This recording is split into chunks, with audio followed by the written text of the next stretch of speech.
Hello అండి. అందరికీ నమస్కారము. 16 సోమవారాల వ్రతం గురించి మనం వివరంగా తెలుసుకుందాము. ఈ 16 సోమవారాల వ్రతము ఎప్పుడైనా మనం మొదలుపెట్టుకోవచ్చు. కాకపోతే చాతుర్మాసంలో స్టార్ట్ చేసుకుంటే ఇంకా చాలా మంచిది. అంటే తొలి ఏకాదశి తర్వాత వచ్చే సోమవారము ఏ సోమవారమైనా మనం మొదలుపెట్టుకోవచ్చు. ద్వితీయ విఘ్నం రాకుండా చూసుకోవాలి. ఇక ఈ సోమవార వ్రతానికి తప్పకుండా కావాల్సింది పార్థివ శివలింగం.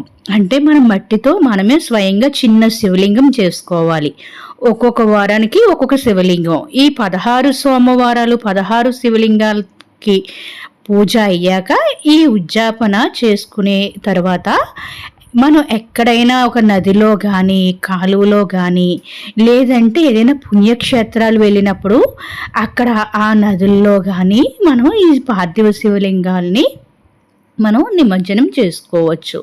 ఈ పార్థివ శివలింగాలు ఈ సోమవార వ్రతాలు మొదలుపెట్టుకోవడానికి ముందుగా మనం ఆదివారము అంటే మానసికంగా సిద్ధమయ్యి ఇల్లు అంతా శుభ్రం చేసుకుని గోమయంతో కానీ గోమూత్రంతో కానీ చిలకరించి ఇల్లుని శుభ్రం చేసుకుని అక్కడ ఒక రంగవల్లు వేసుకుని ఒక పీఠం పెట్టుకుని లేదంటే పూజా గదులైనా మనకు అనుకూలంగా ఉంటే ఒక పెద్ద పళ్ళెంలో శివలింగాన్ని పెట్టుకుని ఒక చిన్న చిన్న శివలింగాలు చేసుకోవాలండి. 16 వారాలు చేసుకోవాలి కాబట్టి చిన్న చిన్న పార్థివ శివలింగం ఆ శివలింగంలోని మనం పుట్టమట్టి అని ఏ పూజా స్టోర్లో అన్నా దొరుకుతుంది. పల్లెటూర్లలో అయితే మనకి ఎక్కడైనా శుభ్రమైన ప్రదేశాల్లో కానీ లేదంటే పొలాల్లోంచి కూడా ఈ మట్టిని తెచ్చుకుని పార్థివ శివలింగం చేసుకోవచ్చు.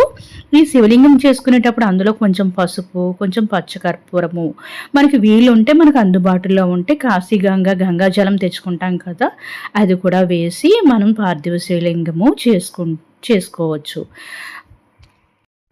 అన్ని వ్రతాలకి లాగానే ముందుగానే వినాయకుడికి పూజ చేసుకుని వినాయకుడి అష్టోత్తరము చదివి అప్పుడు ఈ శివలింగాన్ని పెట్టుకుని పెట్టుకోవాలి. మనసుకు నచ్చితే ఆన్వాయితీని బట్టి మనం కావస్తే ఒక కలసం కూడా పెట్టుకోవచ్చండి. లేదు మాకు కలసం పెట్టుకోవడం మాకు ఆన్వాయితీ లేదు అనుకున్న వాళ్ళు మామూలుగానే శివుని పటం ముందు ఒక పీఠం మీద ఈ పార్థివ శివలింగం పెట్టుకుని ఈ శివ పూజలోని ముఖ్యంగా తెల్ల బియ్యము అంటే ఆ బియ్యంలో కొంచెము భస్మము అంటే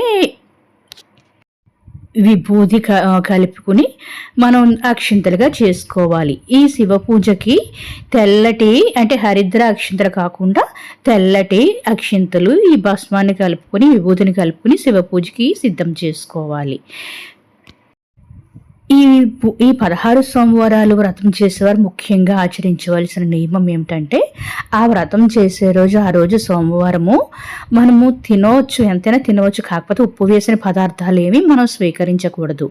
ఇందులో ముఖ్యంగా శివుడికి ఇష్టమైన గోధుమ రవ్వతో ప్రసాదం చేసి ఆ ప్రసాదాన్ని శివుడికి నివేదించి దాన్ని కొంత భాగము మేము 16 సోమవారాల వ్రతం మొదలుపెట్టామని వీధిలో ఉన్న వాళ్ళకి పంచుకుని కొంచెం భాగము పసుపక్షాదులకు వేసి మిగిలింది మనం ఆ రోజు మన కుటుంబ సభ్యులతో పాటు మనం ప్రసాదంగా స్వీకరించాలి. ఆ రోజు ఏదైనా ఫలాన్ని కానీ ఉప్పు వేయలేని ఏదైనా తినవచ్చు. లేదంటే ఆ రోజు ఫ్రూట్స్ తిని ఆ వ్రతం ఆచరిస్తే సంపూర్ణ ఫలితం దక్కుతుందండి. ఈ వ్రతానికి ముందుగా భక్తి ప్రధానము. మనం శివలింగం ఇంట్లో పెట్టుకోకూడదనే భయాన్ని వదిలి భక్తితో పూజించండి. శివుని అనుగ్రహం ఉంటే మనకి అన్నీ ఉన్నట్లేనండి. ఈ ఆషాఢ మాసంలోని శివ పూజ మొదలు పెట్టుకోవచ్చు, లేదంటే శ్రావణ మాస సోమవారాలలో కూడా మొదలు పెట్టుకోవచ్చు. ఈ ఆషాఢ మాసంలో మొదలు పెట్టుకునేటప్పటికి మనకి కార్తీక మాసంలోని కార్తీక మాసంలోకి శివ పూజ 16 సోమవారాలు పూర్తి అవుతాయి. అప్పుడు నిమజ్జనకి శివాలయాలకి వెళ్తాం కాబట్టి కార్తీక మాసంలో ఏదో ఒక తీర్థక్షేత్రం వెళ్ళే వాళ్ళు అక్కడ కూడా నిమజ్జనం చేసుకోవచ్చు ఈ పార్థివ శివలింగాల్ని. ఈ శివ పూజలోని ముఖ్యంగా మనం తెల్లటి పుష్పాలని శివుడికి సమర్పించాలి.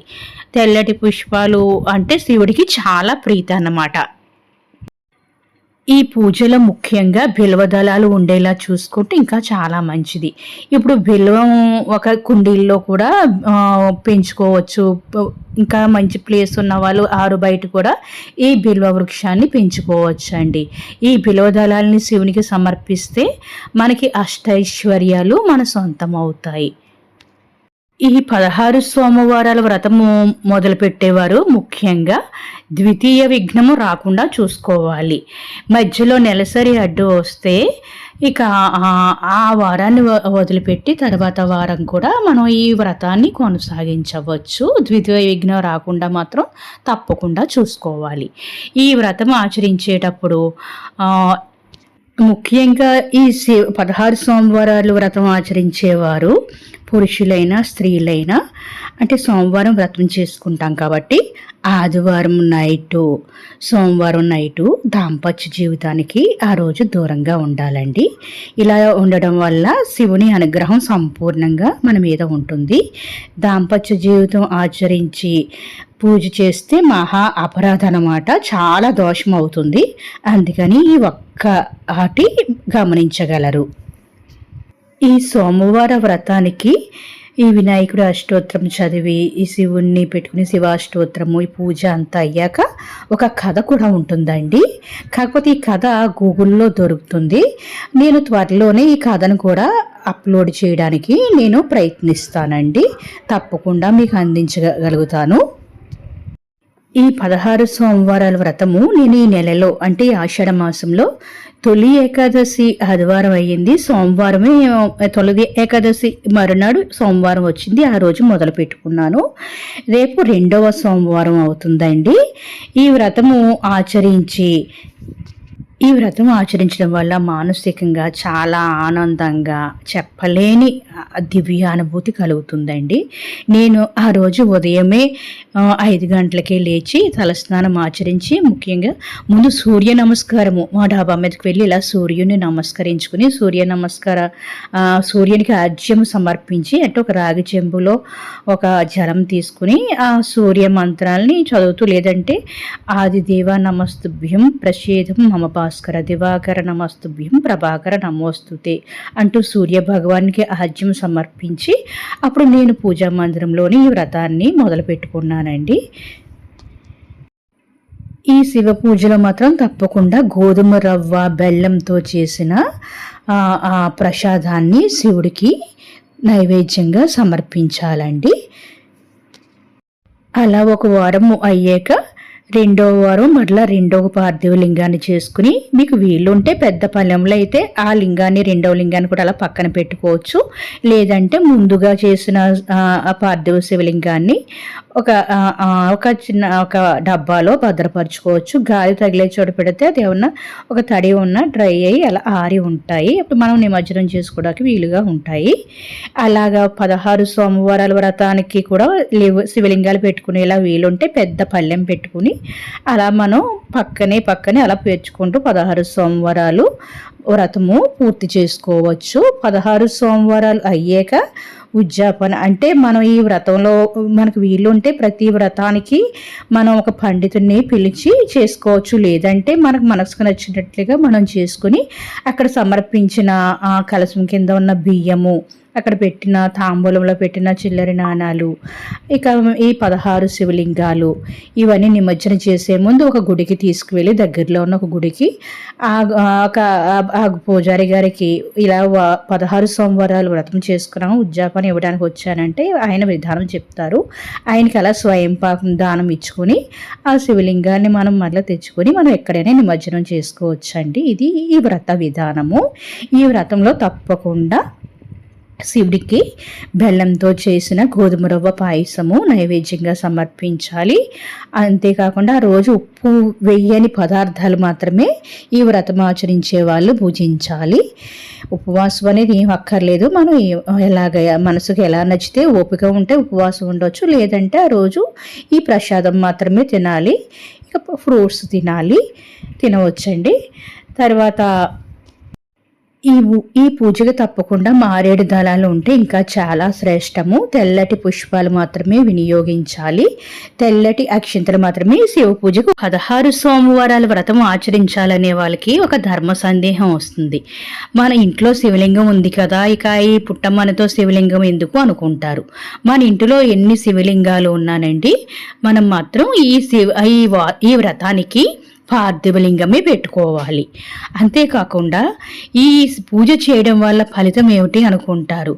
మనకి శివుడు పార్వతులు ఆది దంపతులండి. శివ పార్వతుల అనుగ్రహం ఉంటే ఇక మనకి లోటు అనేదే లేదు. ఆ తల్లిదండ్రుల అనుగ్రహం మన మీద ఉంటే మనకి ధర్మబద్ధమైన అన్ని కోరికలు నెరవేరుతాయండి.